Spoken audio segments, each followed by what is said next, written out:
तो static GK जो railway में आपका एनटीपीसी हो ग्रुप डी में यह पूछा जाता है, उसमें एक पॉलिटिकल साइंस का कुछ पार्ट है जिसमें हम आपको शेड्यूल आज बताने जा रहे हैं।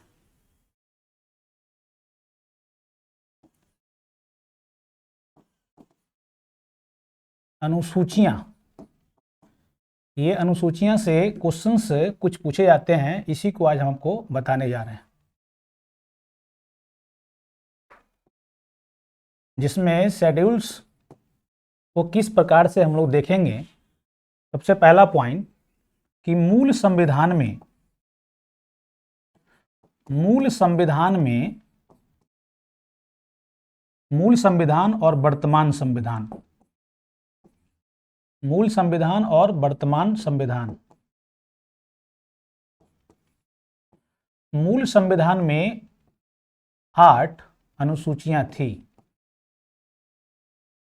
8 अनुसूचियां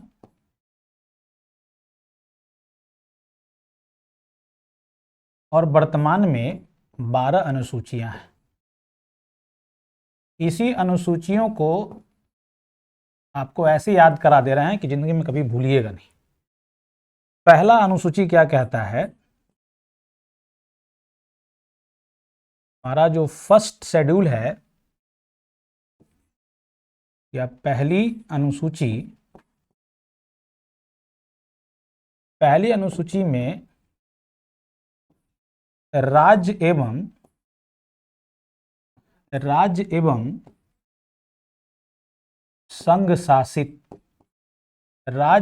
संघ शासित क्षेत्रों के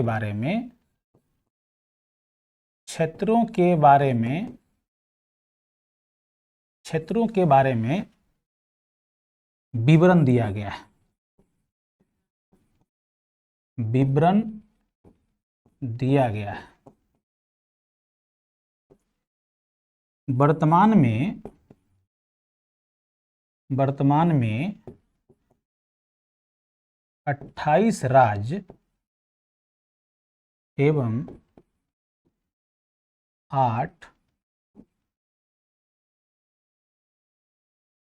केंद्र शासित या संघ शासित प्रदेश हैं। ये आपका पहला शेड्यूल में यह पूरा विवरण दिया गया है। जबकि दूसरा शेड्यूल की बात आती है, जो हमारा दूसरी अनुसूची है,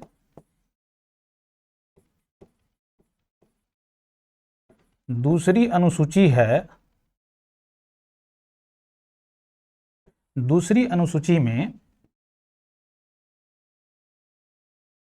अनुसूची में भारत के प्रमुख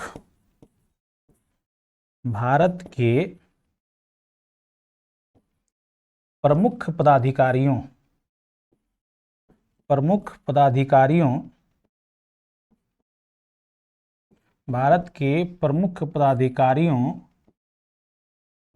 की वेतन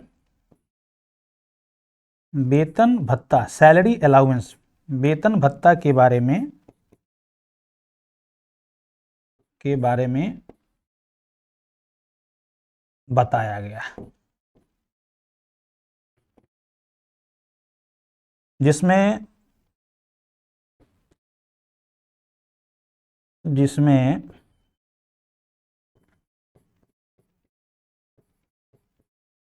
राष्ट्रपति, उपराष्ट्रपति,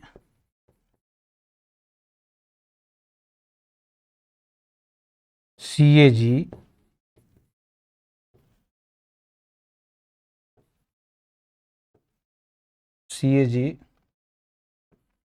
मंत्री, ईटीसी या इत्यादि। तीसरी शेड्यूल में हम लोग देखेंगे, तीसरी शेड्यूल में जब हम लोग आते हैं, तीसरी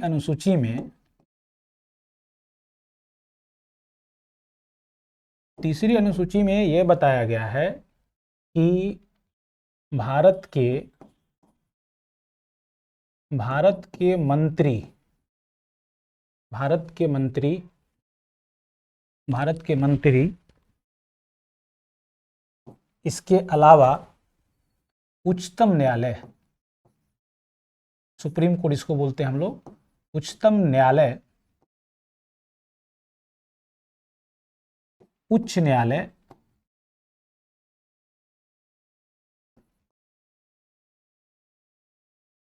न्यायालय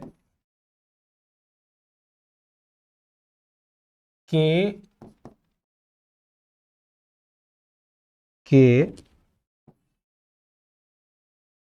शपथ प्रतिज्ञान के बारे में, शपथ एवं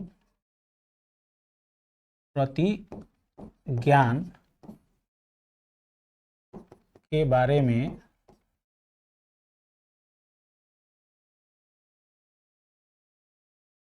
उल्लेख किया गया है।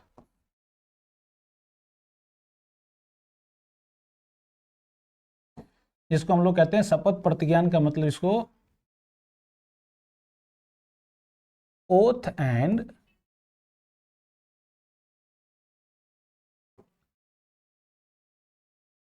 एफर्मेशन। जब भी कोई भारत का मंत्री हो, उच्चतम न्यायालय का न्यायाधीश हो, उच्चतम न्यायालय के न्यायाधीश या जज जिसको बोलते हैं आप लोग, इन लोगों की शपथ और प्रतिज्ञान में बोला जाता है कि हम भारत की एकता अखंडता के प्रति अक्षुण्ण रखूंगा, कोई गलत काम नहीं करूंगा। ये आपका तीसरे अनुसूची बताती है। और चौथी अनुसूची में जब हम लोग आते हैं,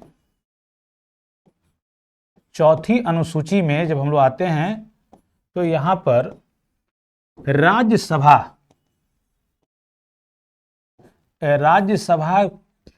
के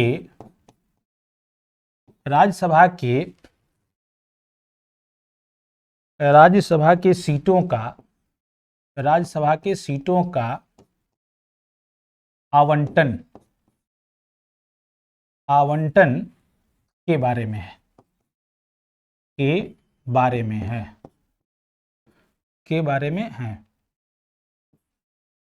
राज्यसभा में 245 सीटें हैं। 245 सीटें राज्यसभा में है, जिसमें 233 सीटें राज्यों का, 233 सीटों में राज्यों का प्रतिनिधित्व है। राज्यों का प्रतिनिधित्व थोड़ा सा यहां कट गया। राज्यों का प्रतिनिधित्व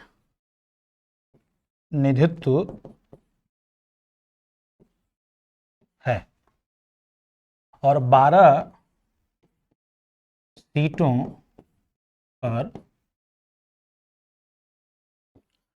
सीटों पर राष्ट्रपति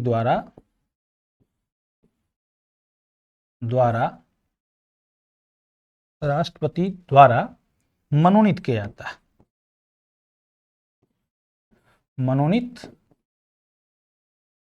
किया जाता है।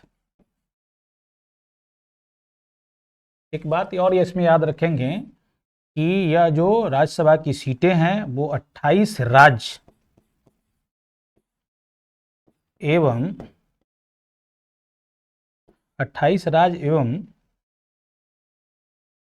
2 संघ शासित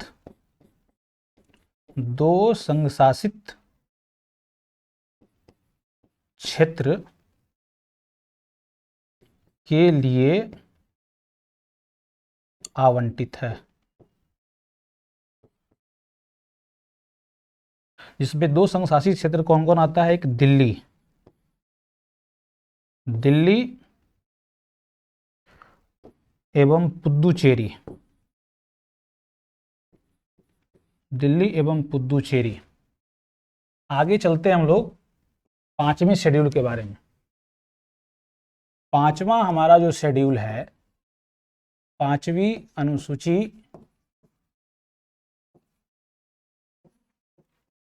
पांचवी अनुसूची में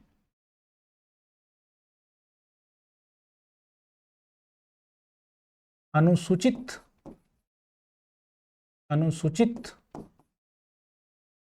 क्षेत्र, अनुसूचित क्षेत्र एवं अनुसूचित जनजातियों, अनुसूचित जनजातियों के प्रशासन के बारे में, बताया गया है।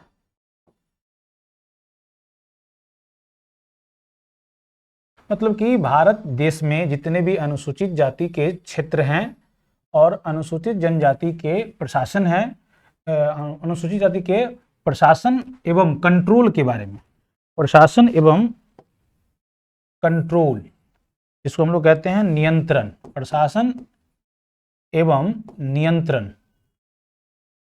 प्रशासन एवं नियंत्रण के बारे में, प्रशासन एवं नियंत्रण के बारे में बताया गया है, प्रशासन एवं नियंत्रण के बारे में बताया गया है। ठीक, इसके आगे हम लोग बढ़ते हैं तो छठी अनुसूची में जब आएंगे तो सेम चीज है, लेकिन थोड़ा सा इसमें अंतर ये है कि यहाँ पर राज्यों को स्पेसिफाइड किया गया है। इसमें असम, मेघालय,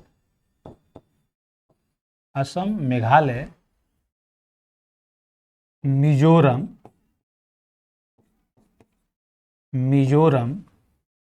एवं त्रिपुरा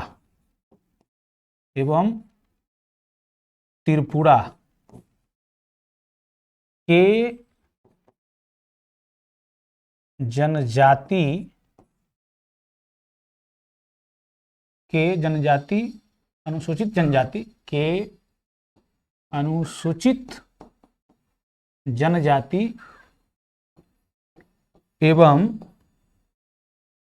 अनुसूचित जनजाति एवं प्रशासन, अनुसूचित जनजाति एवं प्रशासन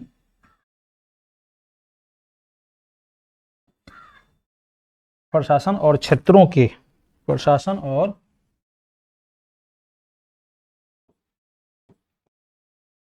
और क्षेत्रों के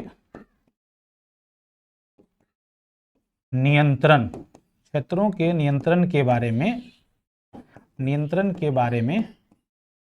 बताया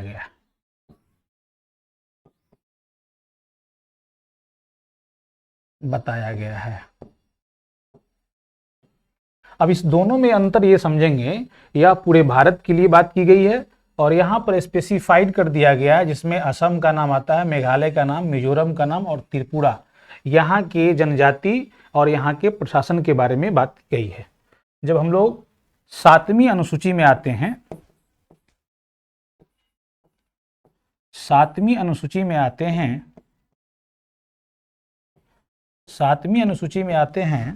तो यहाँ पर इसमें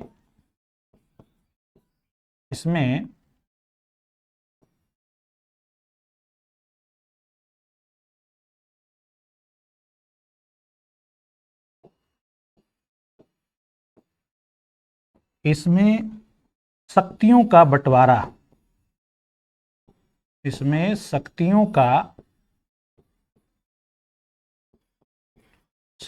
का बंटवारा,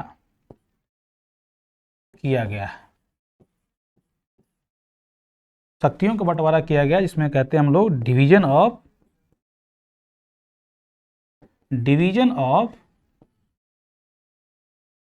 पावर,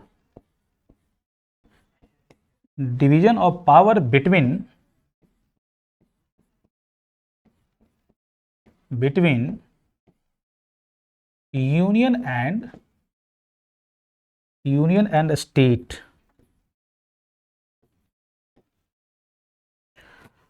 इसमें शक्तियों का बंटवारा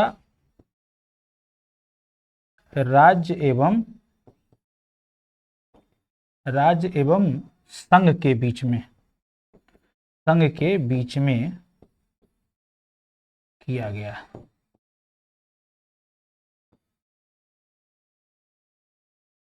है। इसमें एक बात समझेंगे, 3 तरह का शक्तियों का बंटवारा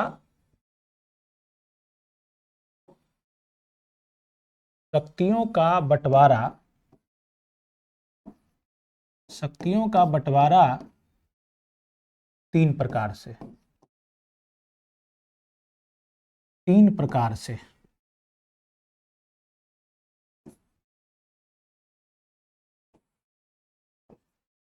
सबसे पहला नाम आता है संघ सूची। इसको हम लोग कहते हैं यूनियन लिस्ट।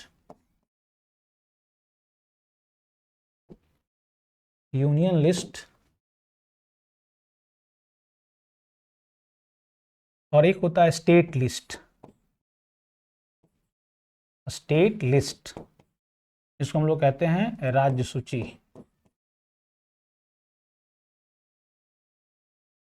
और एक हमारा है समवर्ती सूची।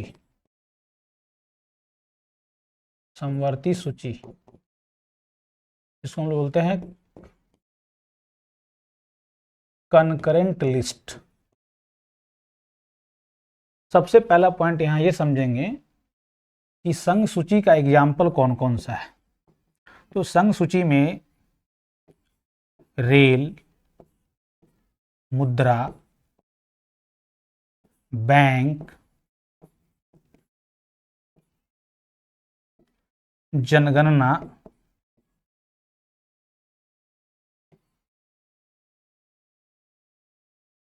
इत्यादि विषय हैं। मूल संविधान में 97 विषय थे। वर्तमान में मूल का मतलब होता है जब संविधान बना,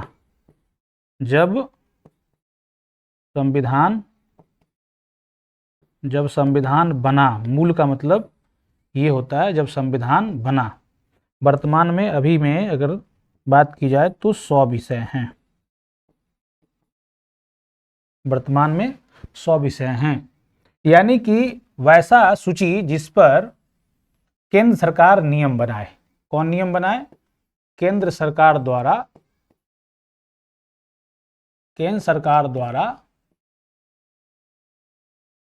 नियम बनाया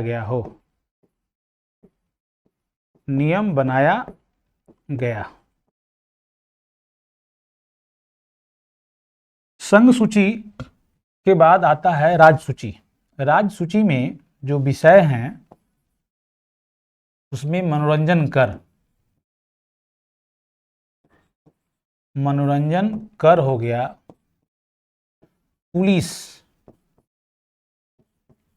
पुलिस, जमीन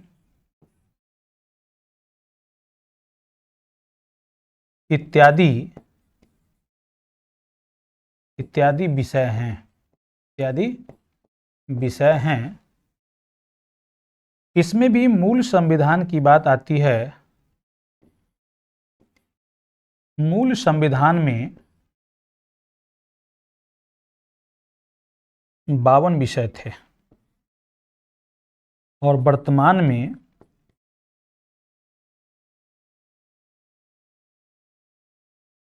मूल संविधान में इसमें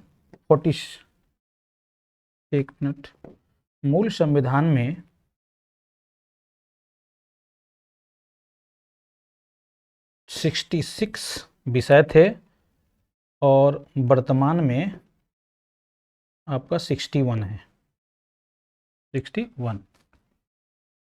कनकरेंट लिस्ट यह ऑस्ट्रेलिया से लिया गया है, यह ऑस्ट्रेलिया से लिया गया है। यह क्वेश्चन बार बार पूछा जाता है कि कनकरेंट लिस्ट को कहाँ से लाया गया है, तो इसका स्रोत हमारा ऑस्ट्रेलिया देश है। इसमें वैसा कानून बनता है जो राज्य एवं केंद्र सरकार दोनों मिलकर बनाए, जैसे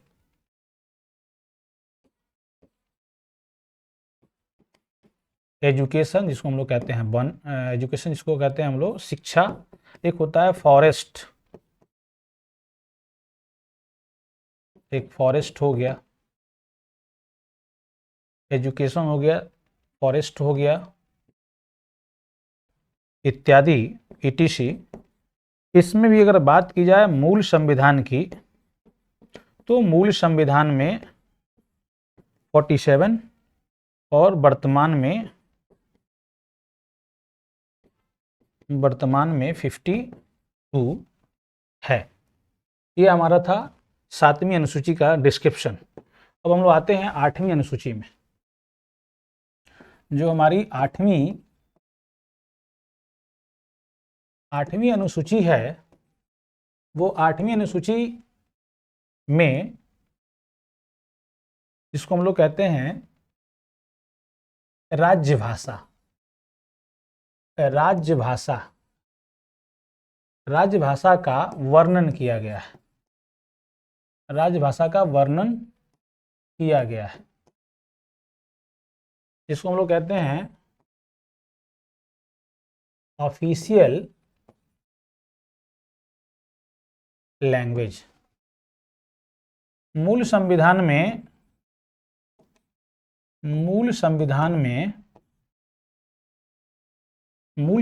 में 14 भाषा थी, 14 भाषा थी, और वर्तमान में 22 भाषाएं हैं या बराबर पूछी जाती है। एक नोट याद रखेंगे,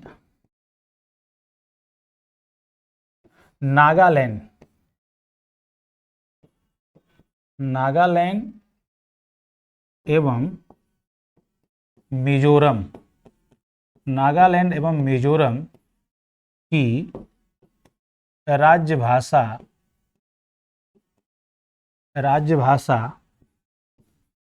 अंग्रेजी है।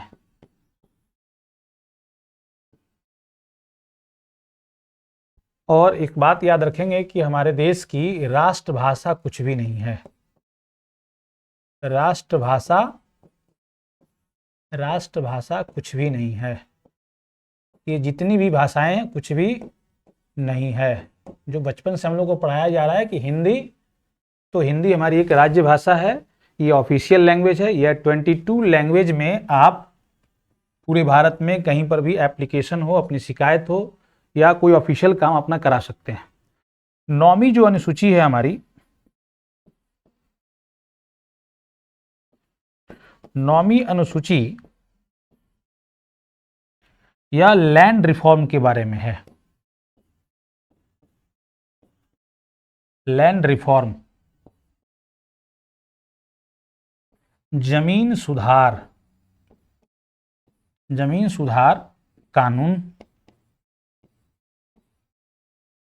कानून जिसको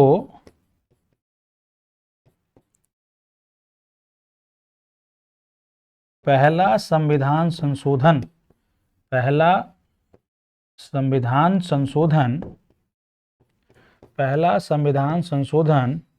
1951 द्वारा जोड़ा गया।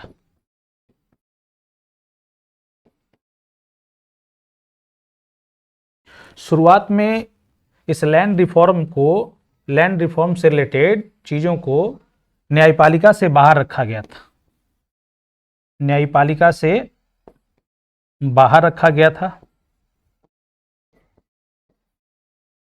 न्यायपालिका से बाहर रखा गया था कि वर्तमान में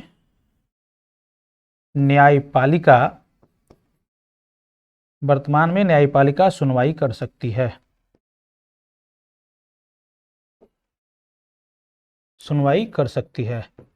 क्योंकि पहले शुरुआत में जब कानून बना था उस समय में न्यायपालिका से इसको बाहर रखा गया था, लेकिन वर्तमान में कोर्ट ने ही डिसीजन दिया कि अगर किसी व्यक्ति के द्वारा अगर उस जमीन से जुड़ी हुई मामला को कोर्ट में लाई जाती है तो कोर्ट उस पर अपना संज्ञान लेगी। 10वीं हमारी जो अनुसूची है, 10वीं अनुसूची, यह बहुत इंपॉर्टेंट है। इसमें 2 बार संशोधन हुआ है। पहली बार 10वीं अनुसूची जो लाई गई थी वो 52वां कॉन्स्टिट्यूशन अमेंडमेंट 1985, 52वां संविधान संशोधन, कॉन्स्टिट्यूशन अमेंडमेंट, संविधान संशोधन 1985 में राजीव गांधी के द्वारा लाया गया था। किसके द्वारा? राजीव गांधी के द्वारा। उसमें पीएम वो थे। क्यों लाया गया था, इसके पीछे एक कहानी है। इस कहानी को सुना देते हैं आप लोगों को। यह कहानी यह है कि एक हरियाणा में जब चुनाव हुआ था तो एक गयालाल नाम का आदमी था। उस आदमी के द्वारा क्या किया गया, एक ही दिन में कई बार पार्टी को अदल बदल कर लिया। इसलिए यहां पर एंटी डिफेक्शन लॉ लाया गया।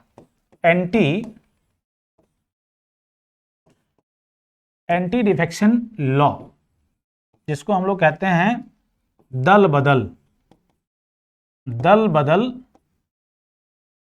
बदल कानून।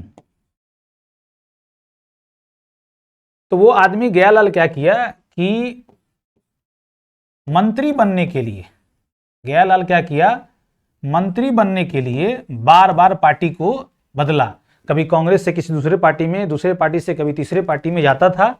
इस कारण को देखते हुए, मतलब सरकार बनती थी गिरती थी, तो राजीव गांधी ने एक कानून लाया कि बोला कि अगर कोई व्यक्ति अपने मन से, अगर मान लीजिए किसी पार्टी का, जैसे मान लीजिए आरजेडी है, तो आरजेडी का अगर 99 सीट जीत करके लाया है कहीं पर, तो उसमें से कोई विधायक अगर अपने मन से निकल के जाता है तो उसकी सदस्यता क्या कर जाएगी, उस मेंबर की सदस्यता रद्द कर दी जाएगी या रद्द हो जाएगा।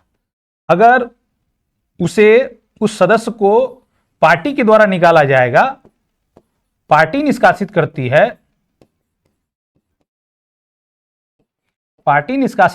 है, तो उसकी सदस्यता रहती है। ये कानून को लाया गया। और उसमें एक बात और बताया गया कि अगर 1/3 और 2/3, अगर 1/3 मेंबर, आरजेडी का 1/3 मेंबर किसी दूसरे पार्टी में जाना चाहता है और आरजेडी का 2/3 मेंबर किसी दूसरे पार्टी में जाना चाहता है तो वो जा सकता है। इस तरह का कानून का उन्होंने प्रावधान बनाया।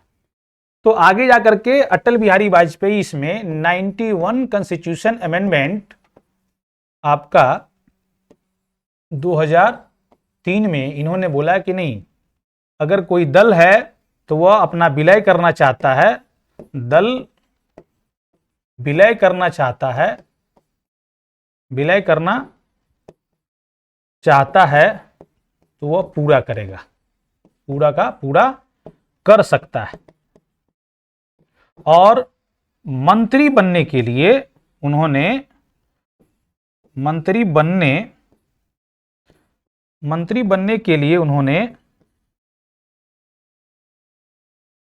यह भी संशोधन किया,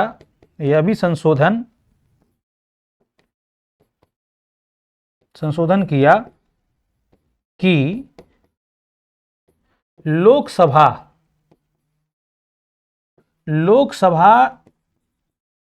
सीट का 15% ही मंत्री बनेंगे। अब यहां इस संशोधन से एक चीज आपको सीखने को यहां पर यह देखने को मिल रही है कि जब राजीव गांधी जी के द्वारा संशोधन किया गया तो वो सिर्फ क्या कहते हैं, उन्होंने क्या किया, वो पार्टी से रिलेटेड चीजों को दल बदल में जोड़ा। लेकिन इन्होंने क्या किया कि दल बदल कानून को तो जोड़ा ही, इसके साथ जिसके लिए झगड़ा होती थी बराबर मंत्री बनने के लिए, तो इसका सीट लिमिट कर दिया इन्होंने। और इसके बाद 11वां जो हमारा अनुसूची है, 11वीं और 12वीं अनुसूची, देखिए यह आपका 92वां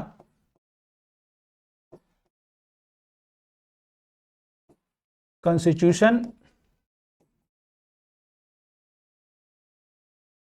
अमेंडमेंट, जिसको हम लोग कहते हैं संविधान संशोधन, संविधान संशोधन,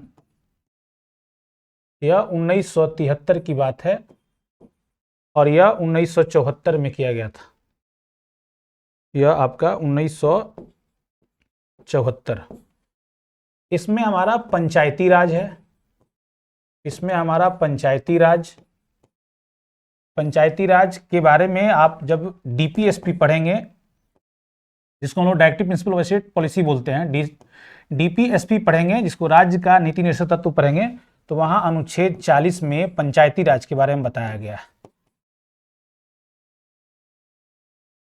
और यहां पर नागरीय प्रशासन को जोड़ा गया,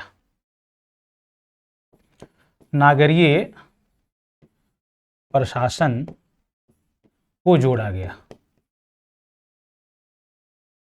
नागरीय प्रशासन को जोड़ा गया, जिसमें नगर निगम, नगर निगम, नगर पालिका, नगर पंचायत, ये सब आते हैं। इसमें कुल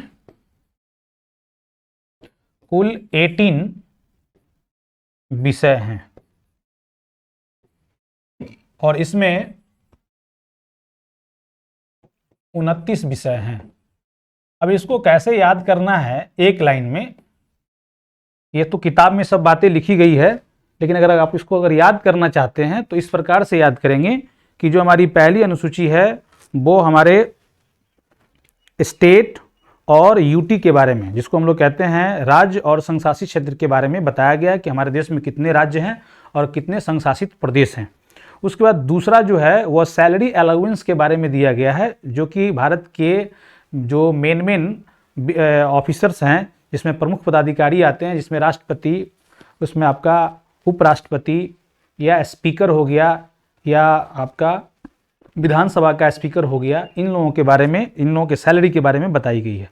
तीसरा अनुसूची में जब हम लोग आते हैं तो वहाँ पर देखेंगे कि भारत के ही मंत्री हो गए, चाहे सांसद हो गए, चाहे विधानसभा का सदस्य हो गए, चाहे उच्च न्यायालय का न्यायाधीश हो, चाहे सुप्रीम कोर्ट हो, हाई कोर्ट हो, चाहे सीएजी हो, कंप्ट्रोलर ऑडिटर जनरल जिसको हम लोग कहते हैं, नियंत्रक लेखा महापरीक्षक, अगर इन लोगों की बात आती है तो इन लोगों के शपथ और प्रतिज्ञान के बारे में बातें बताई गई है कि देखिएगा जब भी कोई चुनाव जीत करके जाता है या कोई बड़ा ऑफिसर बड़े पद पे पहुंचता है तो वहां उसको शपथ दिलाई जाती है। ऐसे कोई भी नौकरी में शपथ दिलाई जाती है, लेकिन इन लोगों का शपथ के बारे में संविधान में पूरा अनुसूची में, संविधान के तीसरी अनुसूची में व्याख्या दी गई है, लेकिन और जो छोटे कर्मचारी है इन लोगों के संविधान के में कहीं पर आपका व्याख्या नहीं दिया गया। चौथी अनुसूची हमने बताया है अभी आपको कि राज्यसभा के सीटों का आवंटन, मतलब कि भारत में 28 राज्य है तो उस 28 राज्य और 2 केंद्र शासित प्रदेश जिसमें दिल्ली और पुदुचेरी जहां पर आपकी सरकारें हैं, और भारत के 6 ऐसे केंद्र शासित प्रदेश जहां पर सरकारें, जहां पर मंत्रिमंडल का गठन नहीं है, यानी वहां पर आपका प्रशासक के द्वारा, राज्यपाल के द्वारा शासन चलाया जाता है। तो चौथी अनुसूची में 233 सीटों को 28 राज्य और 2, जैसे आप अगर देखते होइएगा या जानते होइएगा कि बिहार, तो बिहार की बात कीजिएगा तो बिहार में आपका 16 सीट है, राज्यसभा में कितनी सीटें हैं? 16 सीटें हैं। उसी प्रकार यूपी में जाएंगे, बंगाल में जाएंगे, आपका बंगाल राज्य है, वहाँ से भी क्या कहते हैं, पश्चिम बंगाल में 16 सीटें हैं और यूपी में 31 सीटें हैं। तो इस तरह से सीटों का आवंटन किया गया। उसके बाद 5वीं हमने बताया था कि शेड्यूल कास्ट के एरिया के बारे में, शेड्यूल कास्ट के एडमिनिस्ट्रेशन के बारे में, यानी कि अनुसूचित जाति के क्षेत्र के बारे में, उसके प्रशासन के बारे में 5वीं अनुसूची में बताया गया। और जब 6ठी में हम लोग आते हैं तो वहाँ स्पेशलाइज कर दिया गया, कुछ राज्यों का नाम लिख दिया गया।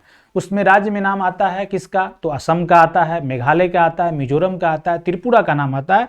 यहाँ के जनजाति के प्रशासन के बारे में, यहाँ के कंट्रोल के बारे में बातें बताई गई है। 7वीं में हमने बताया था power of distribution between union and state.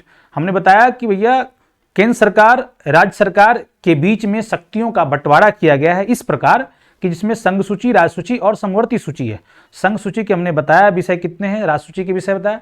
8वीं हमने बताया था कि 8वीं हमारी जो सूची है वो भाषा से संबंधित है, जिसमें हमारे ऑफिशियल जितने भी लैंग्वेज है उसके बारे में बताई गई है।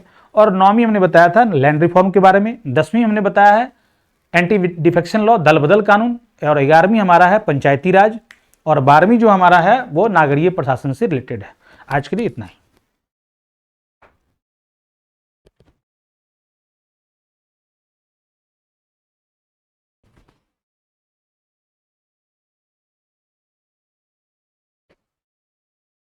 स्टॉप कर दी सर।